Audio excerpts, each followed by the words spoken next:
conceda a palavra à primeira inscrita, a ilustre deputada Iris de Araújo, PMDB, Goiás. Sua Excelência dispõe de 25 minutos na tribuna. Muito obrigada, senhor presidente. Senhoras e senhores deputados, os que estão na casa, os que estão assistindo, os nossos espectadores pela televisão, e principalmente eu gostaria de chamar a atenção do povo goiano e fazer aqui um registro. Nós sabemos que estatutariamente, uma vez por ano, um deputado é sorteado para falar no grande expediente. Eu me sinto privilegiada, senhor presidente, nesse momento, por ter sido sorteada, porque o meu estado de Goiás, nesse instante, nesse momento, está precisando de uma voz que realmente esclareça o que está acontecendo em termos de violência no estado. Porque se nós tratamos de violência, e a configuração dessa violência se faz presente no assassinato de 15 ou 16, porque a cada dia nós temos notícia de uma nova morte de uma mulher jovem, sem explicação nenhuma, e por um motoqueiro que passa e, sem razão nenhuma, atira. Qual seria a explicação para tamanha torpeza? Qual seria a explicação para nós goianos que estamos indignados, revoltados, amedrontados, e eu gostaria de aproveitar esse momento que eu quero dizer que Deus me deu, que foi sorteio, 25 minutos, para que eu possa tentar ser a voz desse povo que está apavorado.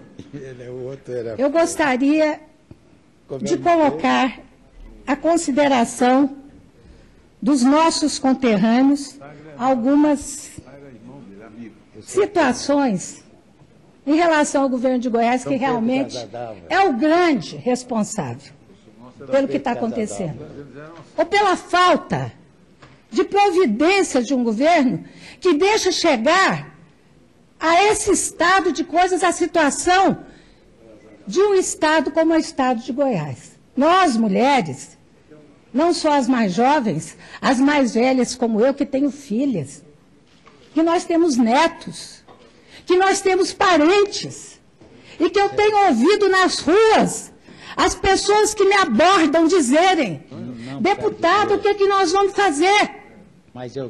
Deputada, como é que nós vamos proteger os nossos filhos e as nossas filhas? E eu que jurei defender Goiás no dia que eu assumi, pela primeira vez no meu mandato, estou aqui para isso. Pelo menos para tentar esclarecer e chamar a atenção da nação, que eu gostaria que esse discurso fosse para a voz do Brasil, já que a matéria ganhou a peculiaridade nacional da divulgação. E para que nos anais aqui da casa também fosse divulgado. É claro que no Brasil se intensificou mais, cada vez mais, a escalada da violência. Eu não diria que é só Goiás. Mas eu quero dizer também, senhoras, senhores deputados, meus conterrâneos de Goiás, que ao falar aqui, eu corro o risco de ser processada pelo governador, apesar da minha imunidade. Eu fui processada por ele, ele perdeu. Perdeu e foi condenado a pagar custas. Mas hoje eu recebi a notícia de uma nova interpelação judicial, apenas porque eu noticiei que o senhor governador está sendo investigado, estava na imprensa, não fui eu que inventei, investigado pelo STJ, artigo 121. Mas, como eu dizia, a escalada da violência, esse mal sem fim, que deixa as nossas famílias reféns do medo e que provoca feridas diárias na nossa alma, diante dessa sequência interminável de roubos, homicídios, estupros, sequestros e todas as ordens de agressões. E o que é pior, sem que haja nenhum tipo de providência que nos dê, pelo menos, a esperança de que dias melhores virão.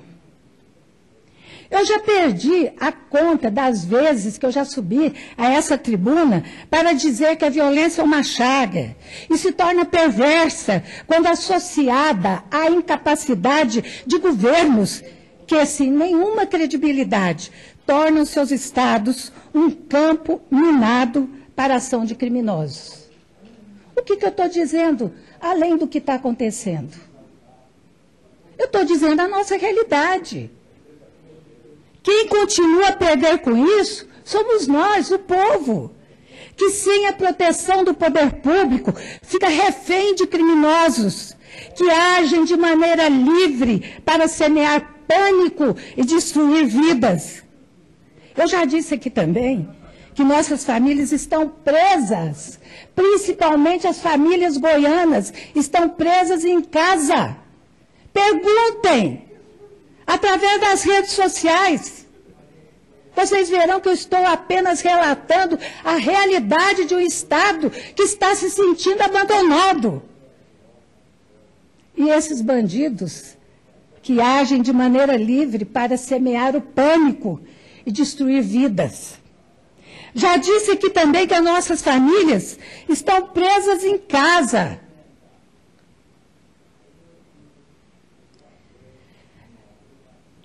Na realidade, essa questão das mulheres, gente.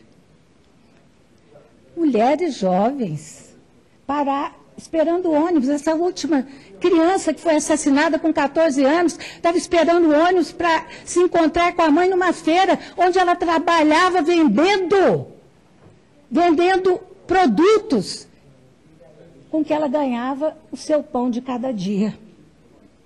Será que eu, como deputada, não posso dizer a realidade do meu Estado para não sofrer processos do governador? Na realidade, o governador tenta me calar com esses processos.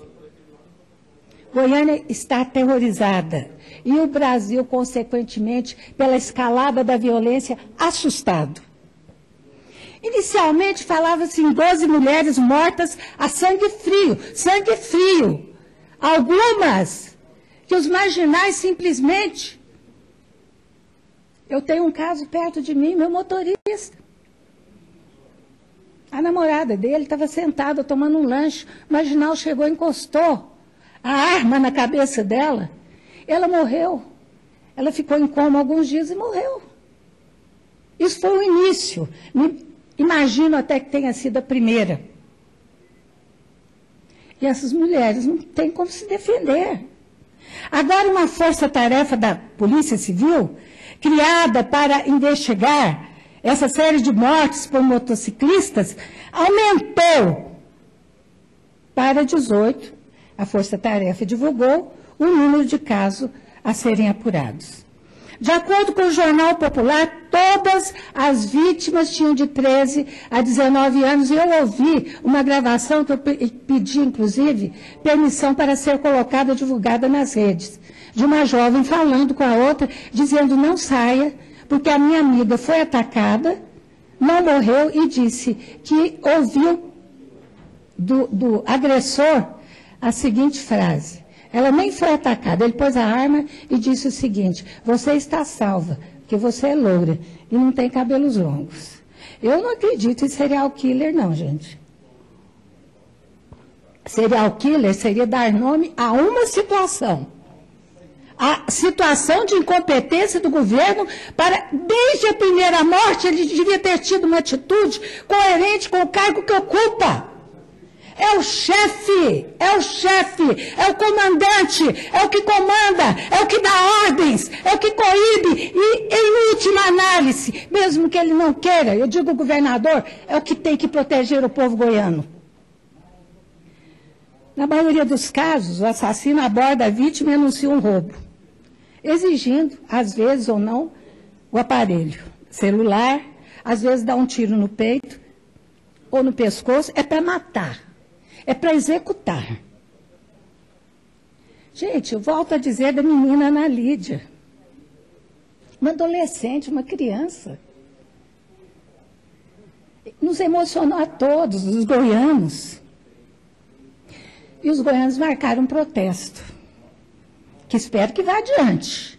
Faço aqui dessa tribuna um apelo, porque só a voz das ruas pode determinar a mudança de comportamento de determinados governantes, que se enclausuram nos seus palácios, se enclausuram nos seus gabinetes com ar refrigerado, que chegam a dizer que ganham dinheiro de processos para calar a boca do povo goiano. As meninas estão morrendo inocentes. As famílias cobram justiça e agilidade nas investigações. Isso numa capital que só em junho registrou 80 homicídios. De janeiro até amanhã de sábado foram 45 mulheres mortas de forma violenta no Estado. Pedi audiência à secretária Ideli Salvati, Secretaria de Direitos Humanos, para tratar desta questão. Estou esperando ser recebida, doutora Ideli Salvati.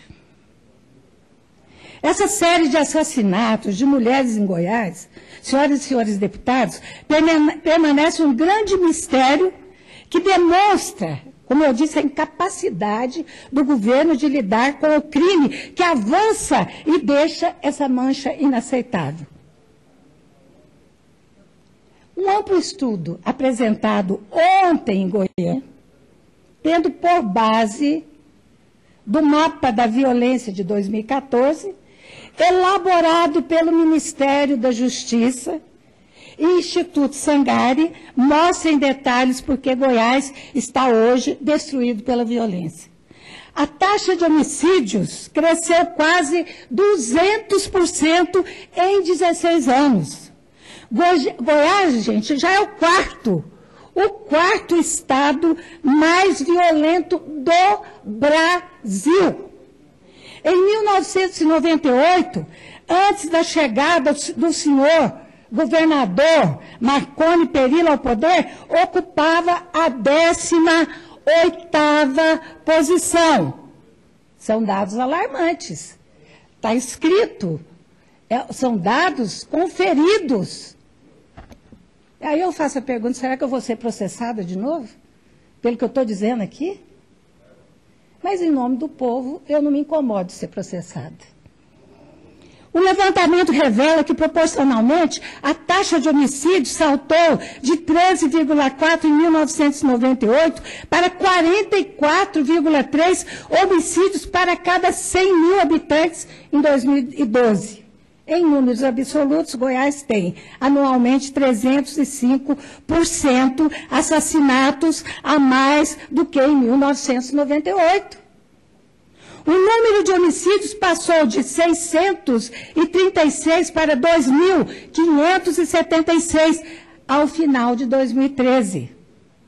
Os índices jogam por terra o argumento de que a falta de segurança é endêmica em todo o país e que o responsável seria, fala isso lá, o governo federal, por não conseguir a entrada, impedir a entrada de drogas e armas por meio das nossas fronteiras.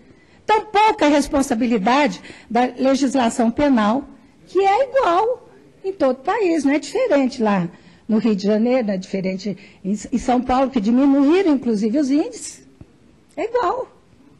A violência em Goiás é resultado de uma opção do governador do estado pelo crime.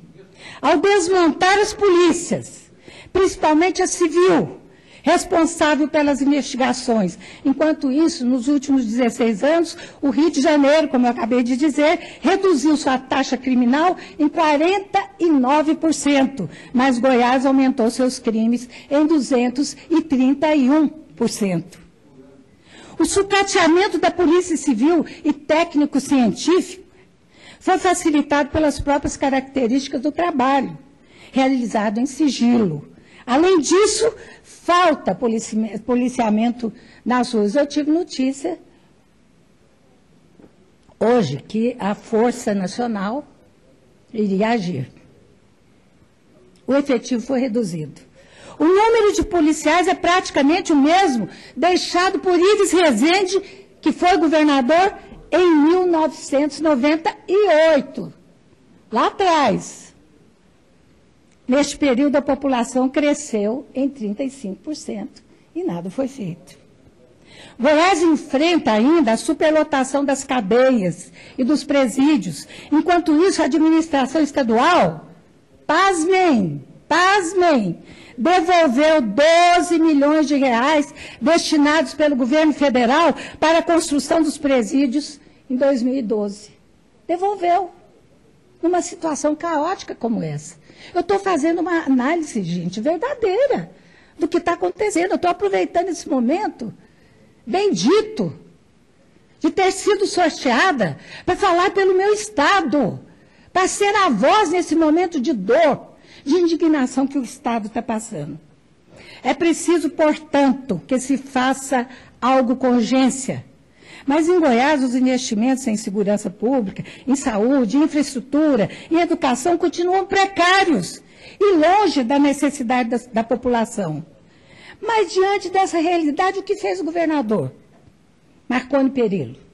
Durante o período pré-eleitoral, apenas tentou dourar a pílula com um aumento gigantesco nos gastos de publicidade. Agora vejam a incoerência. Devolveu o dinheiro para a construção de presídios e cá foram mais de 450 milhões utilizados para tentar salvar a imagem de um governo que vai de mal a pior. Esse número oficial, até agora, mas o valor vai crescer muito mais quando forem declarados os gastos do último trimestre. O que causa estranheza é que, ao mesmo tempo em que realiza esse gasto exorbitante com publicidade, o governo de Goiás, olha, vejam, prestem atenção, principalmente o povo goiano que está me assistindo, solicitou recentemente um empréstimo de 80 milhões junto ao Tribunal de Justiça de Goiás, mas teve que recuar diante da oposição manifestada pela Associação dos Magistrados do Estado de Goiás, ASMEGO. Tenho que cumprimentá-los. Em nota oficial, a entidade disse claramente que o dinheiro seria utilizado para custeio e pagamento da folha de servidores e apontou que a solicitação esbarrava em obstáculo legal, além de afrontar a Constituição Estadual, já que o recurso pertence ao Fundo Especial de Reaparelhamento e Modernização do Poder Judiciário, conforme foi divulgado. Não tem nada a ver com pagamento de folha. Na verdade, o pedido de empréstimo do Estado, junto ao Tribunal de Justiça, demonstrou, pelo que eu acabei de dizer, desorganização de governo, que chega ao seu final pedindo socorro, depois de ter torrado dinheiro em propaganda. Para maquiar, para enganar, para fazer de Goiás um filme maravilhoso, cheio de placas, para tudo quanto é lugar, placas que o cidadão olhar, que tem vontade de entrar nela, que é coisa de primeiro mundo, só que no chão tem obra, que justifica aquela placa que está lá, que não sabe nem quando vai ser inaugurada. Enquanto isso, a população continua sofrendo, na fila de hospitais, à espera de tratamento digno.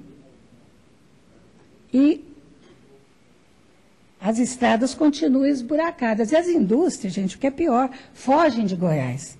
Porque o governador não conseguiu até hoje solucionar a escandalosa crise da CELG, as centrais elétricas de Goiás. Com isso, as grandes cidades, essas que poderiam atrair essas grandes indústrias, que gerariam um número enorme de empregos, que abrigariam enormes cidadãos, que parariam de perambular, porque vocês sabem, mente vazia, oficina do diabo.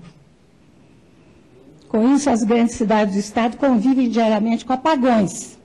Como aconteceu essa semana na capital. Apagão. Esse caso das centrais elétricas de Goiás é o samba do crioulo doido, gente. São quase 16 anos no poder e o governador Marconi Perillo não conseguiu desatar esse nó. E agora está prestes a entregar ao governo federal esse grande patrimônio do povo goiano a preço de banana. A imprensa apurou que o valor da companhia será fechado em aproximadamente 400 milhões, conforme laudo da Deloitte, a avaliadora contratada pela Eletrobras. É uma ninharia se comparado com o valor real apurado pela UFG, que fez uma avaliação de 6,5 bilhões. Senhor presidente, senhoras e senhores deputados, o período eleitoral em Goiás provoca outras espertezas, como é o caso dos concursos públicos anunciados pelo governador há 2 meses das urnas. Já ouviram dizer isso? Concurso público há 2 meses das urnas.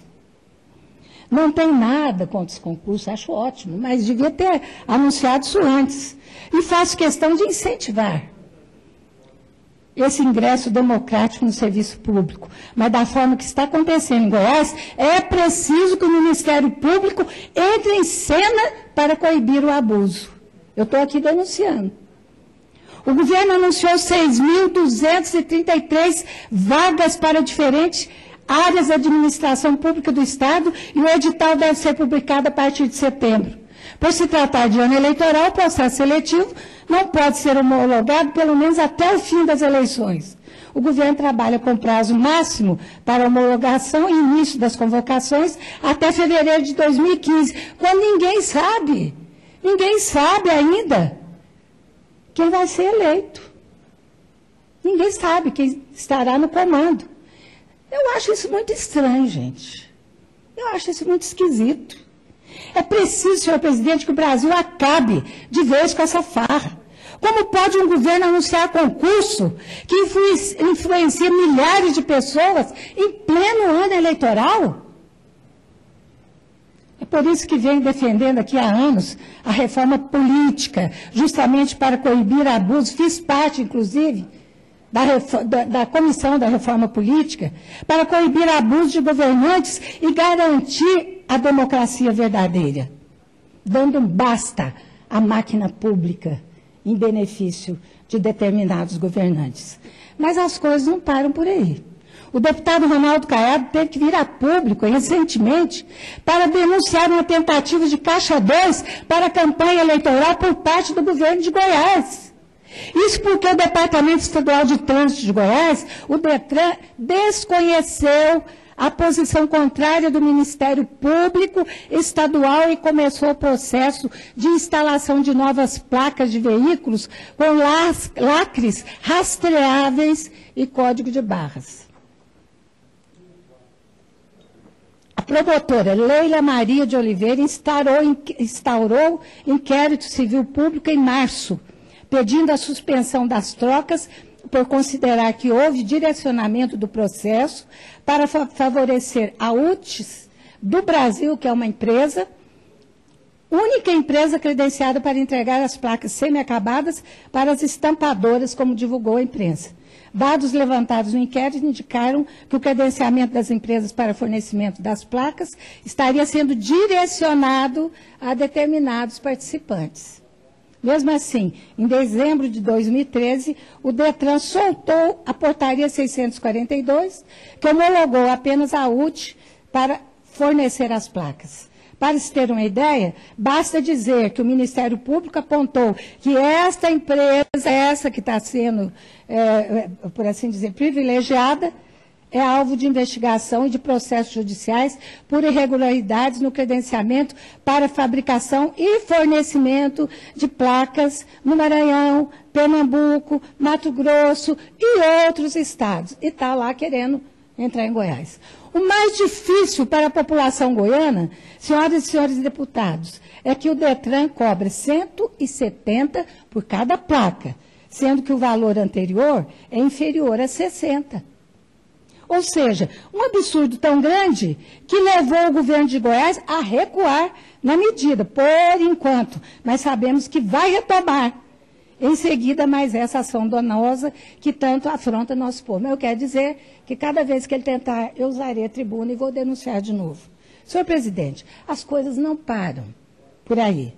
Sabemos que a saúde pública precária leva milhares de famílias a sacrifícios enormes para manter um plano de saúde, mas existem governantes que não se sensibilizam com essa realidade.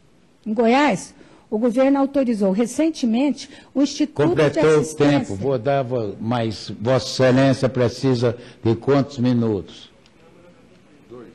Falta pouco, mas eu acho que é importante terminar o raciocínio. Obrigada, viu, senhor presidente? Eu agradeço muito, porque para nós, goianos, e para o Brasil, eu acho que é importante esse esclarecimento. Como eu dizia, aumentou, autorizou recentemente o Instituto de Assistência dos Servidores Públicos do Estado de Goiás, o IPASGO, a aumentar em 9,5% o valor da mensalidade de titulares e dependentes do plano de saúde. É claro que os usuários do plano de saúde não aceitaram o aumento abusivo.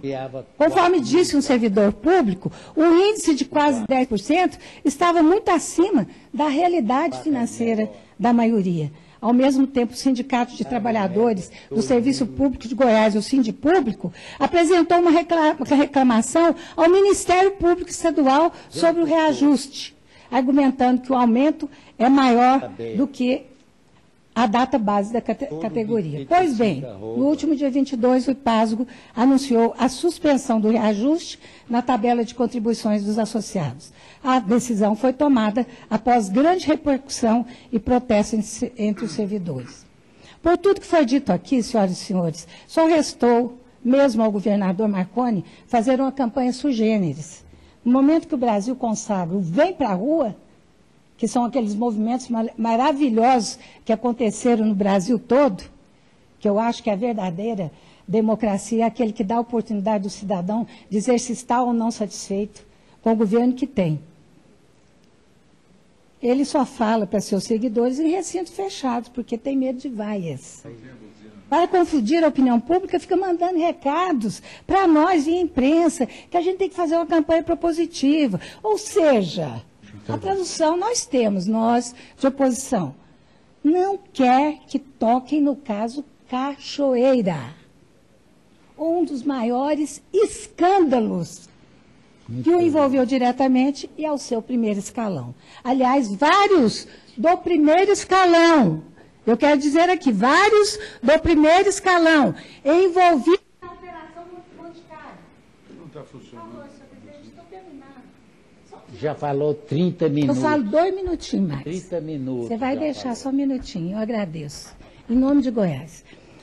Ou seja, vários dos que, inclusive com áudios comprovados, envolvidos na Operação Monte Carlo, que infelizmente virou aquela pizza, mas que não invalidou o que está no inquérito, que está sendo inclusive investigado, são candidatos a deputados federais e estaduais em Goiás no maior assinte, no maior deboche que possa se dizer, inclusive com o retrato do governador constando do seu cartaz.